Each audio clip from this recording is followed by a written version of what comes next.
Babe. Hello there. I'm about to hit Gabby in the back of the head with a pen. Pen lid.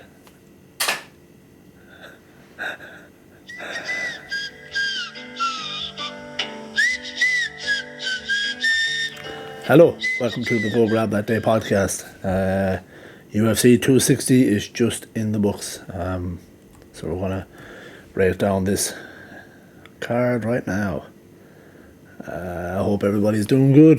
Hope you guys are still enjoying listening to some of the content across the Go Grab That Day platform. As always, please keep liking, keep sharing, definitely keep subscribing.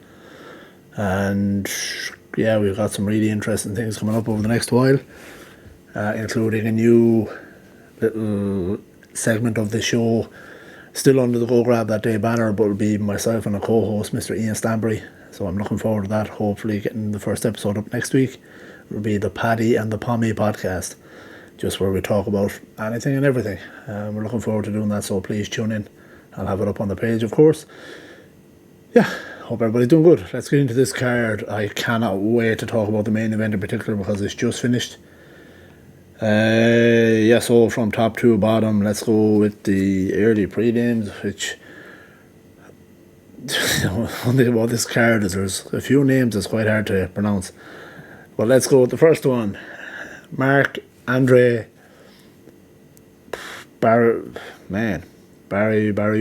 Alt, I've heard it pronounced so many different ways, but that guy anyway, he won against Abu Azatar, a TKO round 3. I'm gonna, like I always do, skip through them, some of them a little quicker than others, but next one was Shane Young versus Omar Morales. Shane Young being the city kickboxing and Kiwi native. Yeah, he was unfortunately second best throughout this entire fight. Morales looked much bigger, much quicker, and much bigger, to be honest. I know they had said that Morales had fought at lightweight, and then he came, dropped some weight for this fight, but man, he did. He looked big, and yeah, it was a pretty much unanimous decision, and that's exactly what the fight looked like. Shane Young just, not that he just was second best. It's the only way I can put it. He was second best all night, which is a shame. Try that again. A shame, because I'm a Shane Young fan, as I am with a lot of the Kiwi guys out here. But yeah, Miranda, good win, good striker. Moving on to like I said about the tough names, of course we got two of them fighting each other here, which was actually a really good fight. We got Modestas Bukowskis versus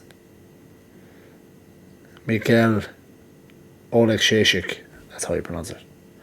I struggled with that one, but yeah, Bukowskis versus Oleksiejczuk, which is a good fight, finished by decision. But the pressure, one thing I want to say about this fight, the pressure from Oleksiejczuk was really good.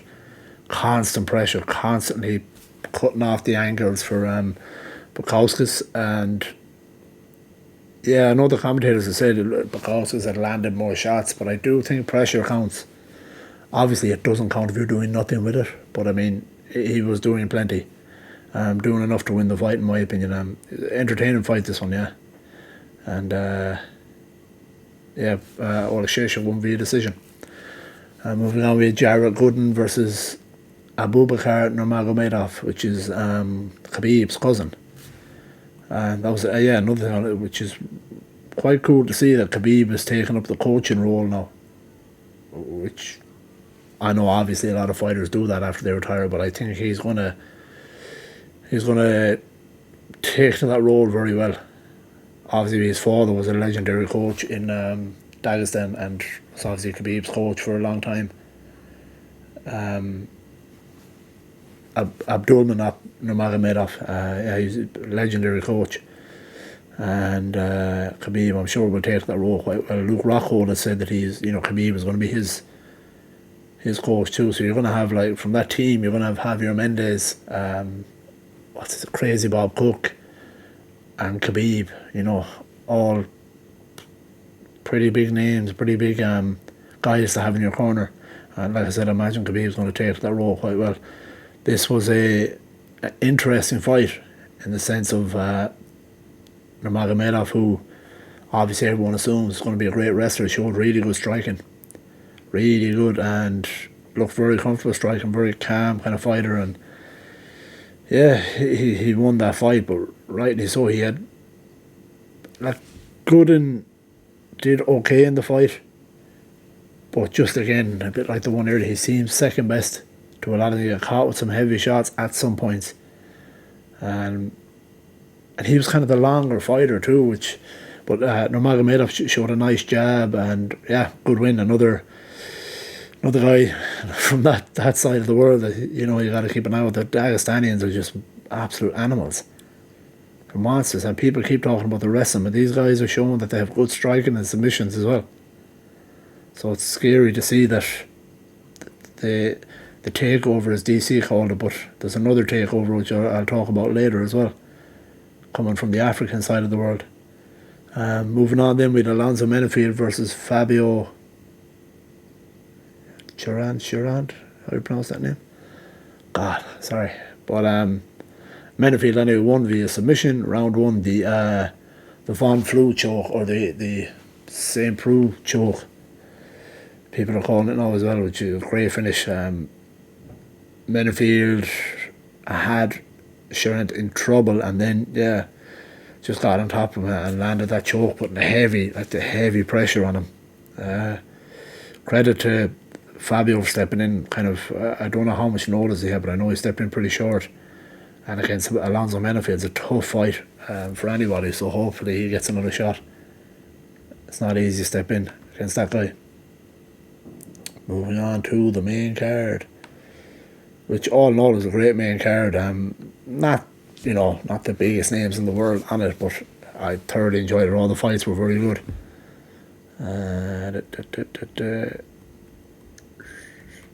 So starting with Jamie Mullarkey versus Cam Worthy.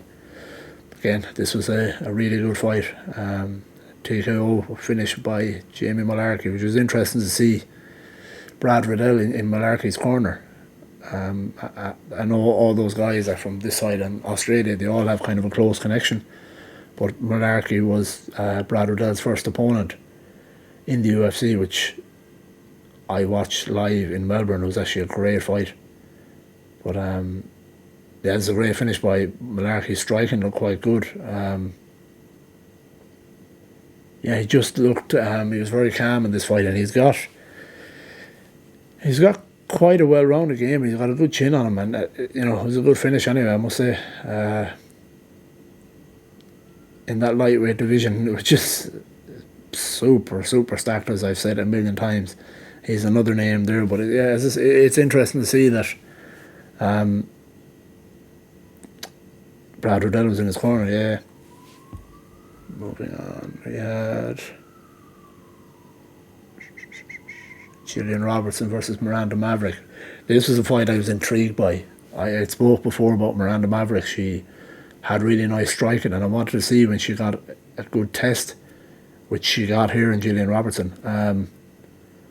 Maverick looks so strong, just so much stronger and more built than what Robertson was. And obviously Robertson is known for her grappling and her submissions, and she did at times, I think it was the second round or maybe the end of the first, Maverick had her in, I don't want to say trouble, kind of had her where she wanted her, which is she was on her back. But Maverick did well to fight her. She just looks much stronger, as I said, and she has nice striking. So I think Miranda Maverick is going to be someone who maybe in time could be up there challenging for the title. But I think DC or one of them had said it on the commentary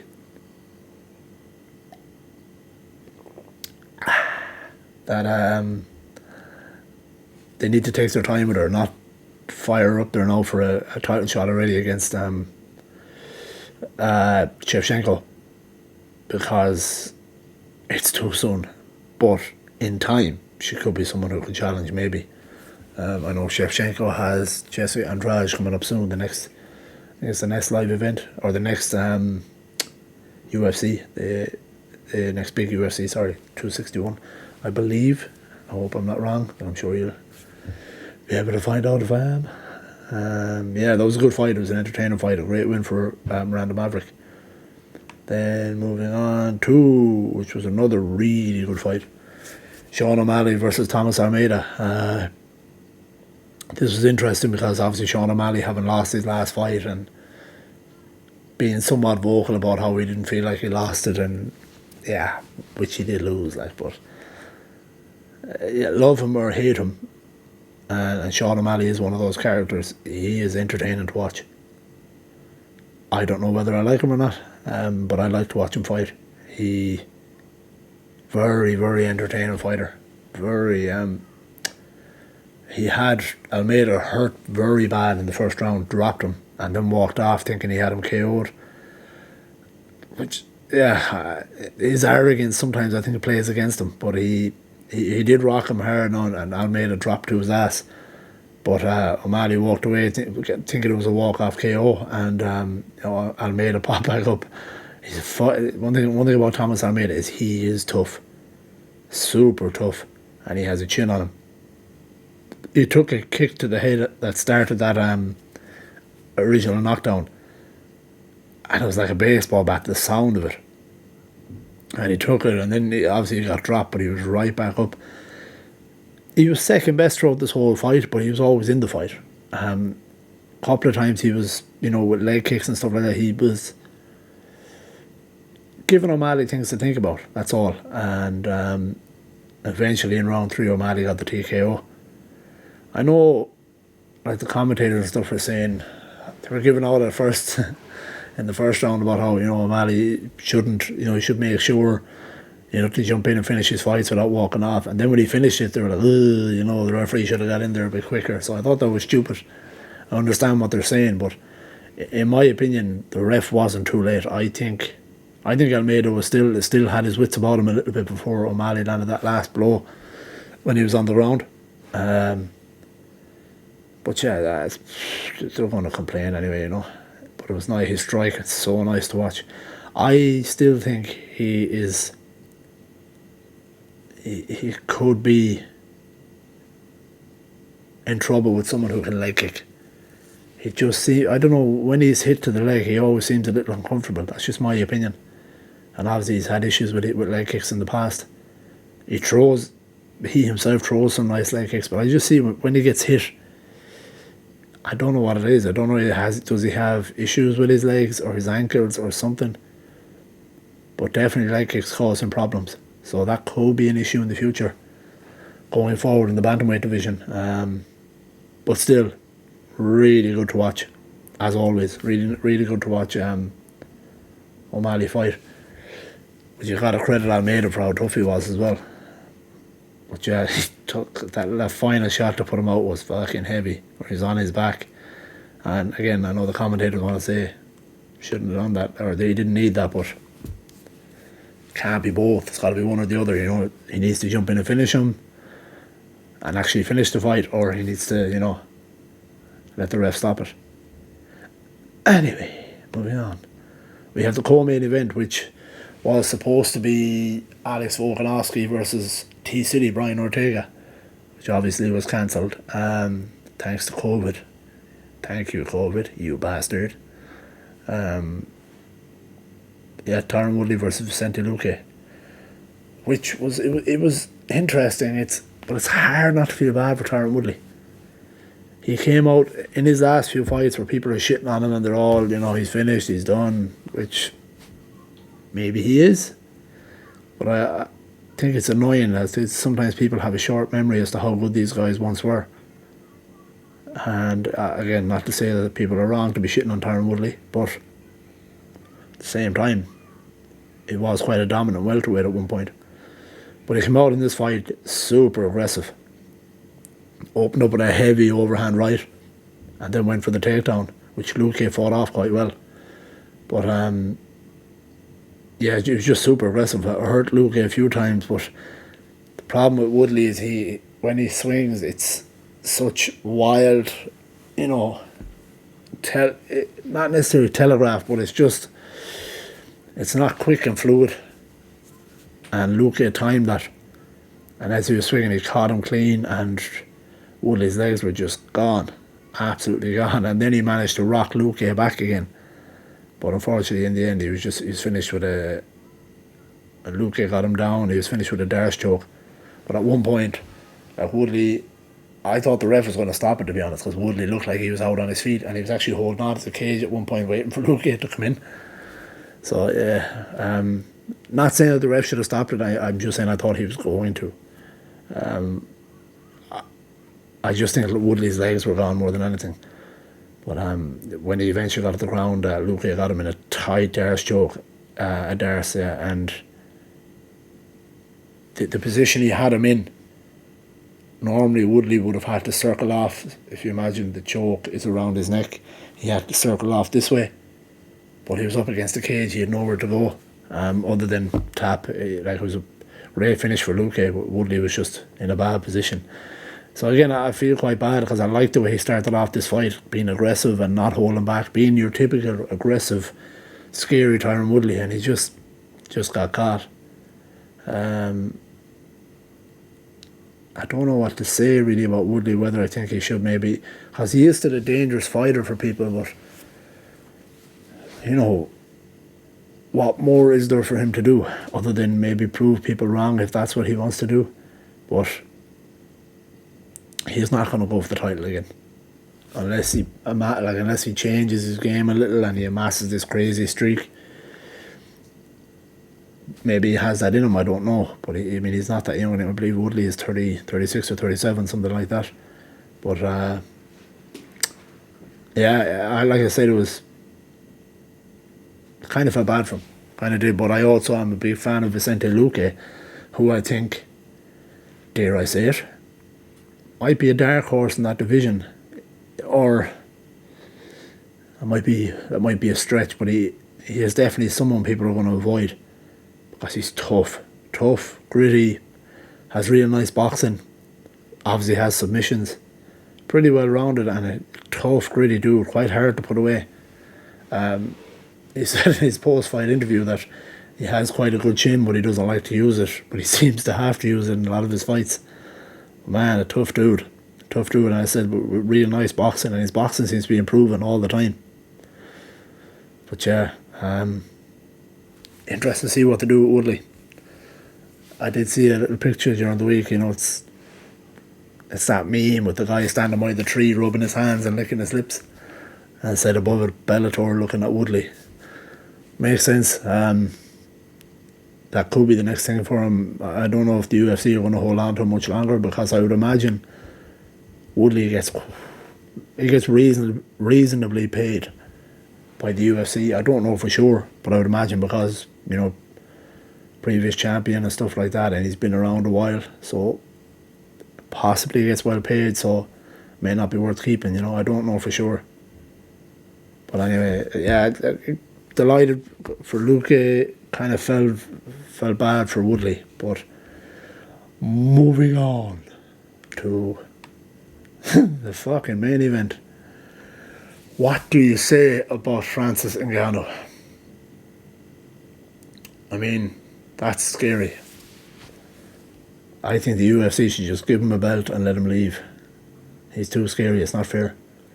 No, yeah, I celebrated this fight. Like, I'm such a Stipe fan, but it's rare that not rare that I celebrate a fight, but I because I'm such a fan of a lot of these guys, I'm always kind of leaning for, in between, depending on who. Some of them I don't like, obviously, but God, I celebrated this win big time. I almost broke my foot kicking my table. Don't ask, but yeah, it was so scary, in my opinion, how patient Francis Ngannou was in this fight.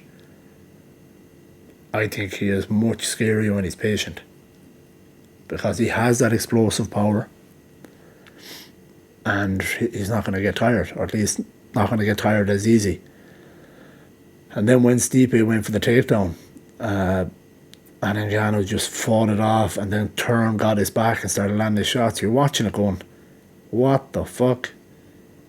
Because he's so big, the way he fought off the takedown, the way he got around the Stipe's back so quick, you're just like, has he stepped into another level of his game? Possibly.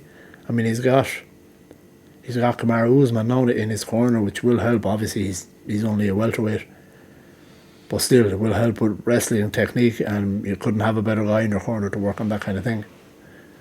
Which, like, Stipe, just like the previous fight, that the first time they fought, when he got caught, he landed a nice clean shot on Ngannou as well.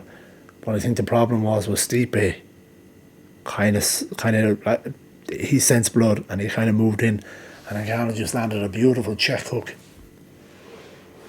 When Ngannou, how do I say this? When he's technically boxing, when he's more technical in his boxing, and he's not so crazy, it's spooky because his power is insane. Like, that check hook wasn't a full big swing like Ngannou normally throws. It was just a nice little, as he stepped out, a check hook basically, and it just put the lights out for Stipe. Obviously, he landed that second shot while Stipe was on the ground, and there are people in the audience who have a sore jaw after that because they were sitting so close. Yeah, it is. It's a scary thing to see. It's just, if Ngannou keeps improving his game like this, stays patient, throwing heavy leg kicks, and what I loved at one point was he switched stance, and from that stance, so he switched to a southpaw stance, threw a head kick, which I don't necessarily rock Stipe, but it got his attention, that's for sure. So I mean, that's another part of his game. I can't remember seeing him ever throwing head kicks. No, not that I remember. But yeah, you got a scary heavyweight champion now, for anybody, including John Jones.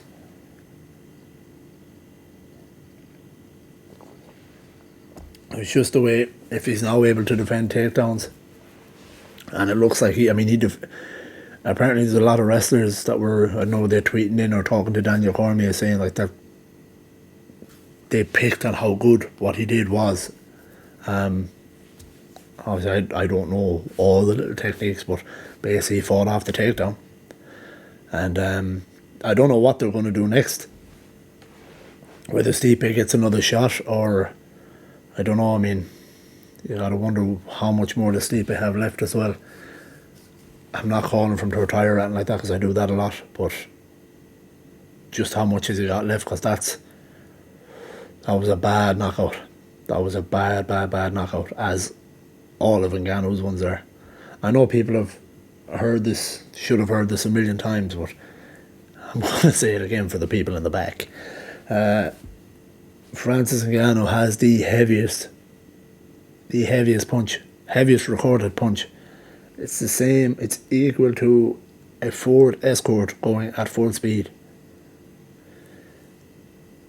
Jesus Christ. That's insane. Like, that hits Stipe in the face. I don't know. Yeah, it's just, for me, he's scary. And I remember, I'm always on the edge of my seat for like a heavyweight fight, no matter what, because they can all knock each other out at any point.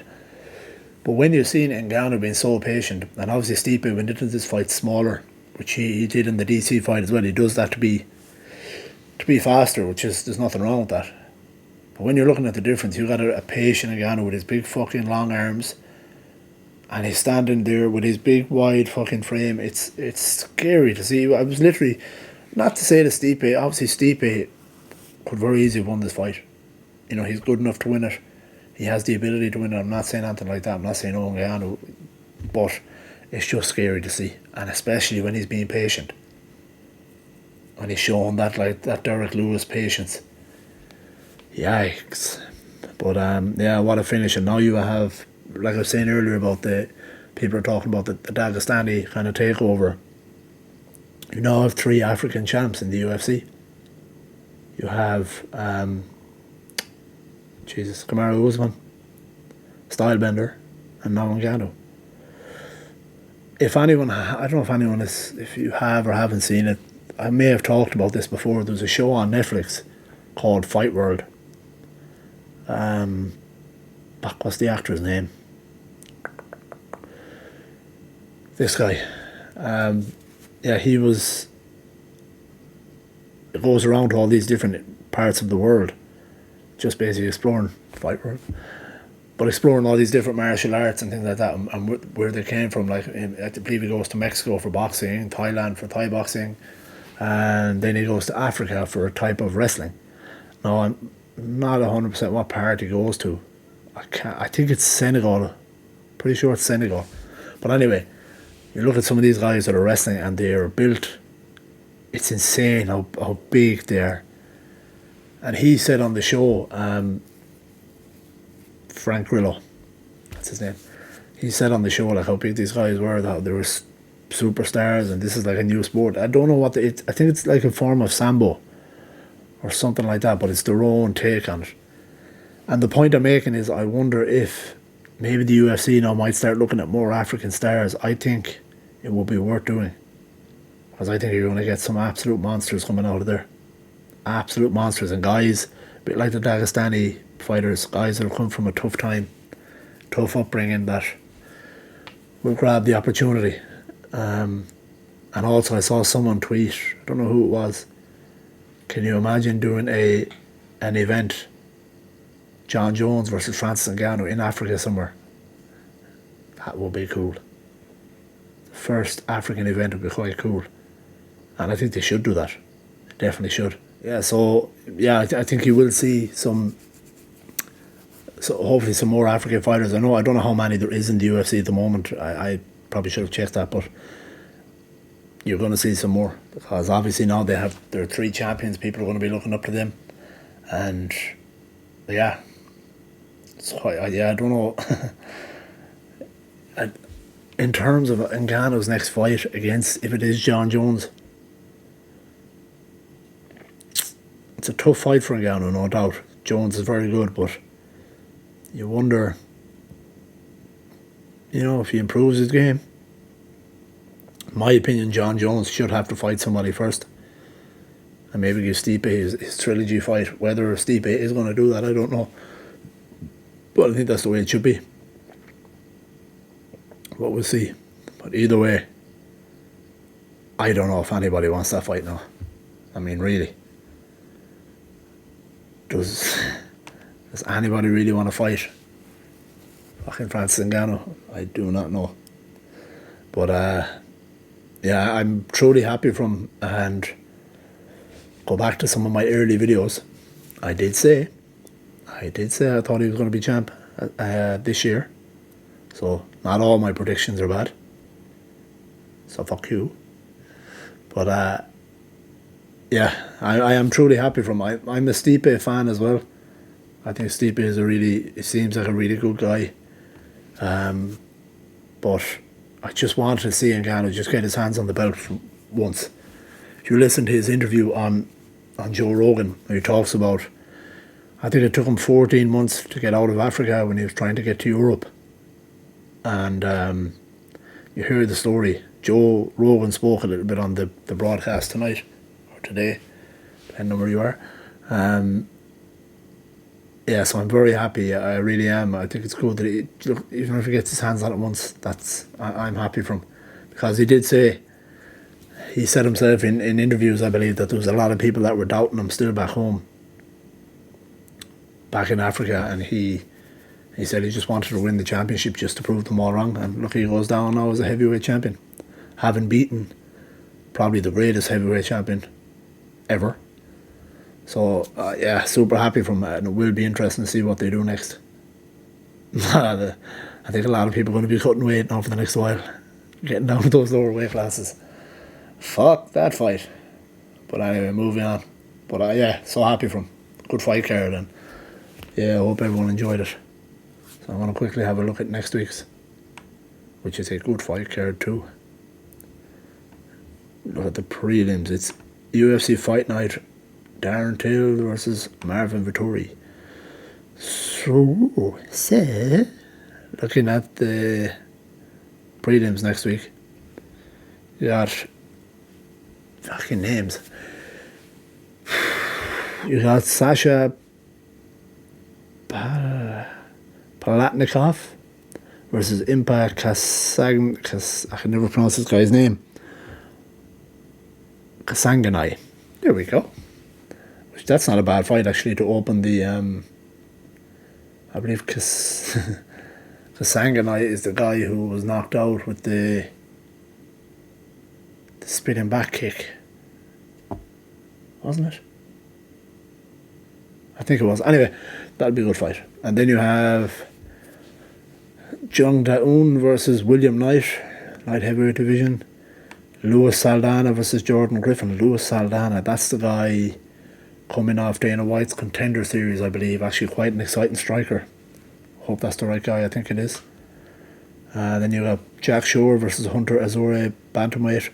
Jorgen De Castro versus Charisse Danho in the heavyweight division. John McDessie versus Ignacio Bahamonde is what I meant to say. I actually know how to pronounce that guy's name. He came off the Contender Series the same night, I believe, as Lewis Saldana. Another also exciting striker, I believe. I think so. Keep an eye out for those two guys. Lewis Saldana and Ignacio Bahamondes. God, I screwed up his name. I almost swallowed my tongue. But no, both of those guys are quite exciting prospects. I remember watching them on the Contender Series. Hope it's the right guys I'm thinking of, but I think it is. And then you have bantamweight, women's bantamweight, Bay Maleki versus Norma Dumont. Then you have Scott Holzman versus Matteo Scamrot, lightweight. Then you have Jim Miller versus Joe Selecki. Jim Miller is still doing it. Moving on to the main card. That's actually not a bad undercard. You have... This is actually... It's actually a really good fight card. Looking down through it. So opening the main card is Mike Perry versus Daniel Rodriguez. So already Mike Perry, so that's going to be exciting. Then you have Nina Ansaroff versus Mackenzie Dern. That's a good fight. Nina Ansaroff being the wife of Amanda Nunes. Brain is not working. In middleweight, Sam Alvey versus Julia Marquez. We're going to be support Sam Alvey because he came on the podcast a few weeks back, but a fun character, as is Julia Marquez as well. The two of them are quite fun. So that's going to be an entertaining fight at middleweight. Then you have another middleweight, which is Kyle Daukaus versus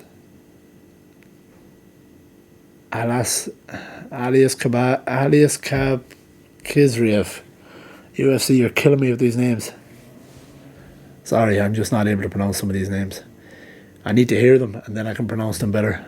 When you're actually reading them, it's quite hard. But Kyle Daukaus, I believe, his brother is the heavyweight, isn't it? Yeah, pretty sure. But featherweight in the co-main event, Sadiq Youssef versus Arnold Allen, which is a good fight. And of course, the main event, Darren Till versus Marvin Vettori.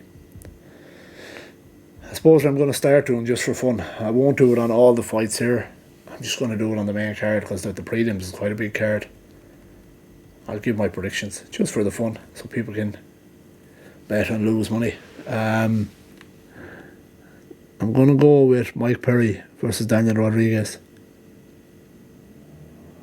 Why? I don't know, because Mike Perry is just fucking crazy and you never know with him. I'm going to go with Mackenzie Dern versus Nina Ansaroff. I just think Dern's stand-up has improved a lot. She's working with Jason Perillo now, I believe. And, of course, her ground game is insane. Then at middleweight, Sam Alvey, Julian Marquez.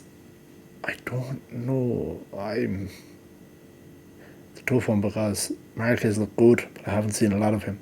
I'm going to go with Sam Alvey based on his experience and the fact he's on the Go Grab That Day podcast, so we're going to support him. I'm going to go with Kyle Daukaus in the middleweight fight simply because I can't pronounce the other guy's name. Kizriev, actually probably how you pronounce it, but I don't know much about Kizriev. I just know Kyle Daukaus is quite, I know him and his brother are quite good. Not 100% that one, but I'll go with Arnold Allen in the featherweight co-main event against Sadiq Youssef, and then with Darren Till and Marvin Vettori. Fuck, I don't know. I'm a big fan of both, but I'm I'm a bigger fan of Darren Till, and I really want to see him climb up and get a shot against Israel Adesanya, simply because I want to see that fight. I want to see him fight a few of the guys up there. I'd like to see him fight any of the guys up there. But I believe him and Adesanya would be an interesting fight. It's a tough fight for either guy. But I will go with Darren Till in it. So yeah, it's a good card for a fight night. As I've said before, the UFC are kind of spoiling us.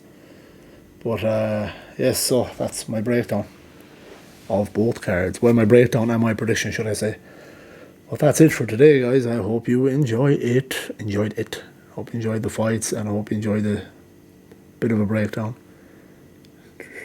I nearly had a mental breakdown with some of those names. But yeah, please guys, keep supporting, keep liking, sharing, subscribing, all that.